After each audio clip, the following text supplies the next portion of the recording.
Continuing here, yeah, I wanted to finish my sentence there.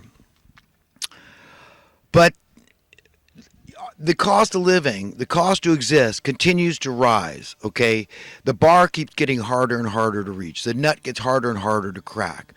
It's like being hamsters on a wheel, but it's not just that the wheel just keeps turning at the same difficulty, but it's like nobody's pouring any lubricant into the bearings of the wheel, and so it gets harder and harder and harder. So not only you hamsters on a wheel, you're hamsters on a wheel that you see it's hopeless. You eventually you're just going to get a heart attack. You're just going to be stressed out to death and die. You say, well, I'm just going to be courageous and take the easy way. Or the hard way. I'm killing myself. I'm getting off this wheel. Okay, I mean, that is the spirit, the era, the attitude here in California.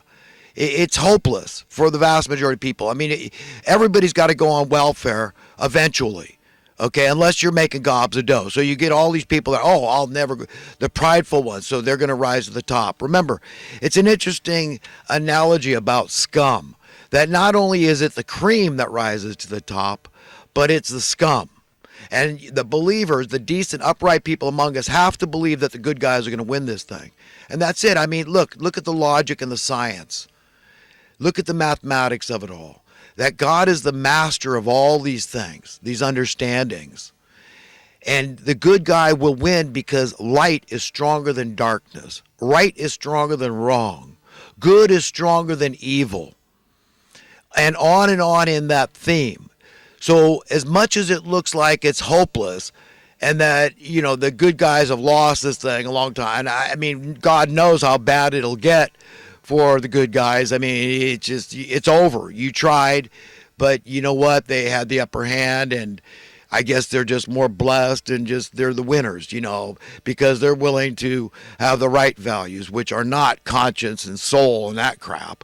But it was, materialism and just ephemeral, temporary things of this world that they invested in. And they invested prudently and wisely in those things.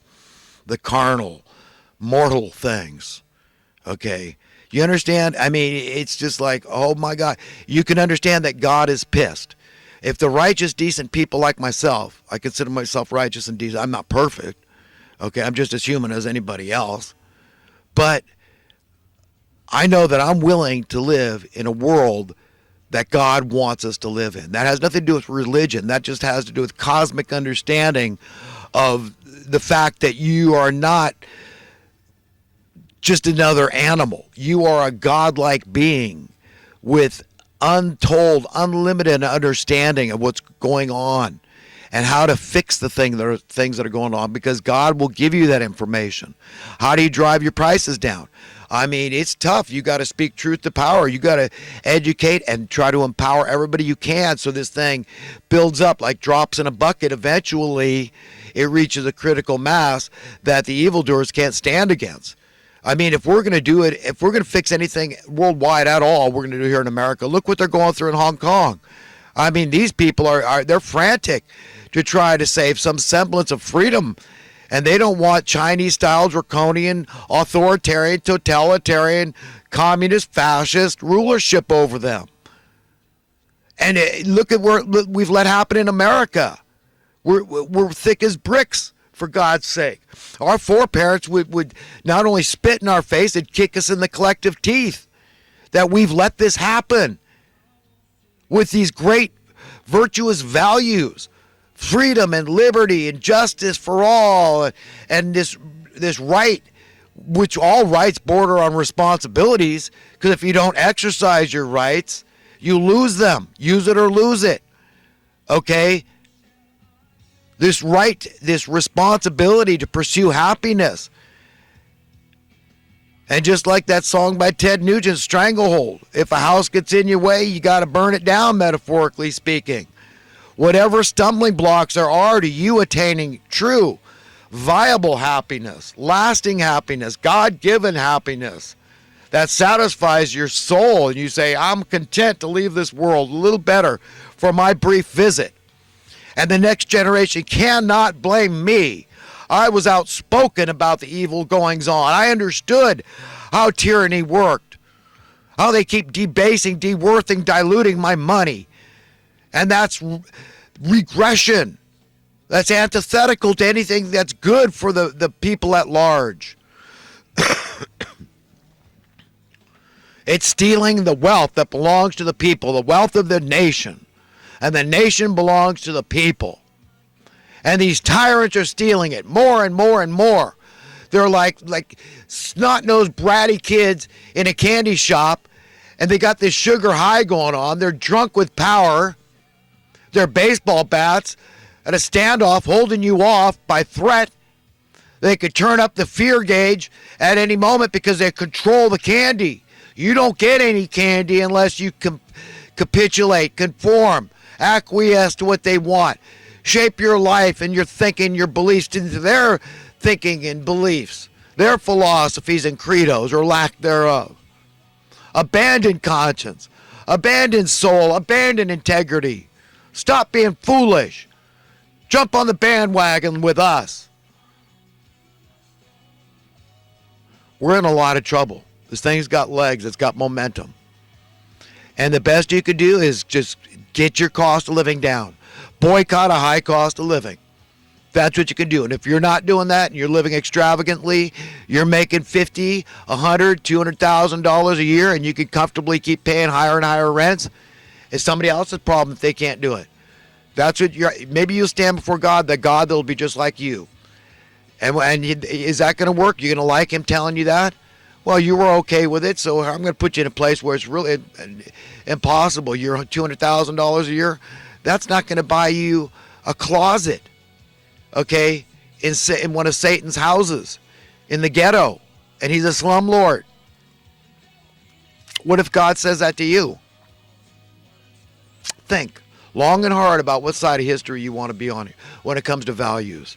So the best advice I can give anyone, and I've updated it recently. I gave this advice to my daughters. I was a single dad for a long time, and they both thanked me largely for the women they turned out to be because of my values and instilling them the best I could in them. But I tell people, look, be a nice human being as best you can. Enjoy your life as best you can under this adverse situation we're in. And have the right values, okay? And just, to pray. Talk to God like a friend. Just remember that God is your friend. He's your brother. He's whatever you want him to be. He's not easily offended. Call him what you want. Be affectionate with him. Remember, he loves you more than you love yourself. When you feel contempt for yourself, self-loathing, and you've let yourself down, you feel 2 inches tall, he's there to lift you up. He loves you. His grace extends into the heavens.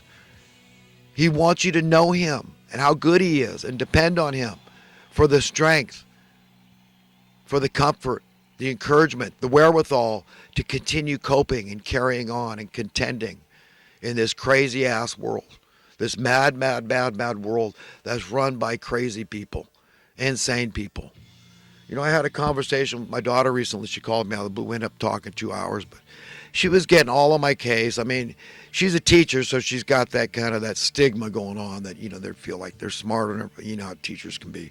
Not all of them, but I mean, it's an easy thing. We're all teachers, so we can all do it. It's a bit of a kind of a pompous air, kind of a, patronizing and condescending air. But, I love my daughter. It doesn't matter. I can put up with a lot of that, but, she started attacking me about, she thinks I'm a little crazy. I think I've been talking crazy about some woman that I'm in love with, and she thinks, I'm going off the deep end or something. And, I tried to be as nice as I could about it. But, when I think back to her relationships and I started, immediately my defenses kicked in. I wanted, what are you judging me, escorting me for, look, I mean, we talked, remember, 2 hours. So we hashed it out. And at the end, we were both very much at peace with each other. But, I had to defend my stand, and I didn't appreciate it much. I mean, do I really need to be reminded that I'm pathetic? Okay, yeah, I know it. I kind of admire guys that move on. I mean, I just, everybody's individual, everybody's unique, everybody's different when it comes to being in love. And I was really devoted to her mother, and I didn't take my pledge of marriage lightly because I was the one that asked her. I wanted to be married. I was done even at 23. I didn't want to be a single man. I wanted to be attached at the hips with a woman. Okay, I knew it. I knew it from childhood. This is what I was really after. One woman to make the happiest woman in the whole world. To be everything that all the women want from their man. I just wanted to be that. And I failed miserably. And but I've spent a long time, I had a lot of time to think about, what it takes to not fail again. And, but to have to listen to this and being parented by my own daughter was a pretty tough pill to swallow. But you know what? If you don't get offended and you let yourself, it's okay. I mean, her intentions are good. She's wants her daddy to be happy and wants the best for me. I get it. She doesn't want me delusional, and she doesn't want me to be some kind of stalker. I'm thinking, my God, does my own daughter even know me at all? Because it's like, dude, I had to tell her, look, if I saw this woman that I'm infatuated with, yes, I admit I'm smitten by, and yes, I'm head over heels over, and I love carrying a torch for her. Look, it's okay. I mean, some women like to be adored and doted over. What's wrong with that? No big deal. So what? I get it. I mean, if a man doesn't, let her know, at least, I mean, she doesn't have a choice to, reciprocate and say, yeah, I kind of like you too. I got a crush on you and all this. But, to say this is, I mean, the stuff that, you have to end up defending yourself for in life sometimes is a tough pill to swallow. But I'm like the opposite of a stalker, whatever. I don't want to know where she lives. I don't want to know what kind of car she drives. I mean, if I saw her in public, I wouldn't even approach her. I mean, she knows. The woman knows I exist. So if she wants me, she'll find a way to let me know. If she's willing to give me a date, she'll find a way to let me know. Other than that, hey, you know what? It's okay. I get it. There's plenty of better men out there. The only card I got up my sleeve, the only thing I got going for me that I could be smug about in regard to this lady is I'm absolutely certain it's impossible that another man be more smitten. That's all. Big deal. So what? So what? I got this big fantasy. I had a dream. Oh, wow. Okay. You know what? That's my problem. I'm not going to blame her. She doesn't want me. She doesn't want me. I don't want to be with somebody that doesn't want to be with me. So that's I got all kinds of girls like me out there. I mean teenagers even. Okay, and it's legal age teenagers. Okay, because every state has their own age. I mean, if I lived in Missouri, she could be as young as 13.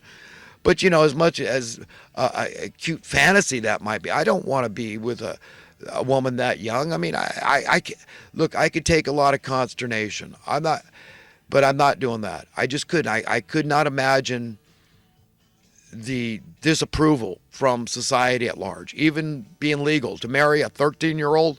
I mean, that's what I understand the law is in Missouri. You can get married. A 13-year-old can get married, presumably to anybody of any age. I don't know. But that's not what I'm looking for. I mean, I don't prescribe to this age appropriate. I mean, this is a bunch of bull. This reminds me of, this politically correct crap that's going on, that hey, it's maybe legal and it may be moral, but is it PC, is it age appropriate? I mean, so we all do a lot of self-censoring. I don't do that. I like to explore what I know. For one thing, I'm certainly not a pedophile. Okay, so I'm positive. I'm glad, thank God, I know that about myself. I don't have any interest in children. I mean, that's perverse. That you got to leave children alone. I mean, what's a child? I mean, certainly before puberty. I mean, it's like those are children. Those are little kids. And I'm not interested. I'm not interested in teenagers. And even women in their 20s. At my age, I could not handle the consternation. I don't want it. I don't want everybody asking, oh, is this your dad? I mean, is this your grandpa? I mean, no. It's just,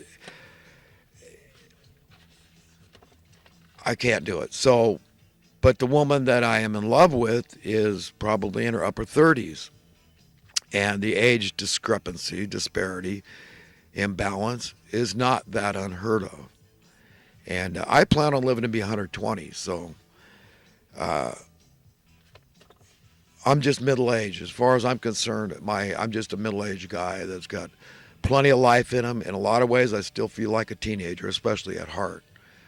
But the reason I bring this up is just because this conversation with my daughter, where she was getting on my case, and it really kind of brought me down. I got to be honest with you. It was, but I know her motive is pure, and we left it at that. We're still very much bonded, and we love each other very much and respect each other very much. And she knows that I did a lot. I walked through fire to ensure her safety, and I likely saved both my daughters from being violated by a molester, a true life, real life pedophile. And I'm not going to go back into the story. I've talked about it many times, and I don't like talking about it. But he got his comeuppance, and I came about this close to killing the man. So yeah, I mean, it cost me a lot of